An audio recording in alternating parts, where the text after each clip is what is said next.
Жусан дүкеніндегі QR Lite деген не? Бөліп төлеу бизнеске сатылымдарды ынталандыруға мүмкіндік береді. Клиентке тауар сатып алуға ақша жинаудың қажеті болмайды. Ол сатушыдан тауарды дәл қазір алып кетіп, ақысын біртіндеп төлей алады. Осының арқасында бизнестің айналымы, орташа чек және сатып алушылар базасы артады. Жусан дүкені ұсынған QR Lite бұл тауарлар мен қызметтерді бөліп төлеуге немесе кредитке ұсынудың қарапайым және ыңғайлы тәсілі. Ол үшін сатып алушыға мобильдік қосымшаны жүктеп алудың және оған тіркелудің қажеті жоқ. Рәсімдеуді бөлшек сауда орындарында да онлайнда жүзеге асыруға болады. QR Lite жеке кабинетте бар болғаны бірнеше минуттың ішінде қосылады.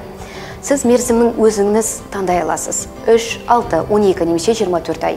Сондай құны 10 мыңнан 3 миллионға дейінгі кез келген тауарды немесе қызметті бөліп төлеу шартымен сатуға болады. Қарапайым әрі ыңғайлы сіздің сатып алушыларыңыздың тауарды бар болғаны 5 минуттың ішінде бөліп төлеу арқылы сатып алу мүмкіндігіне міндетті түрде жоғары баға береді.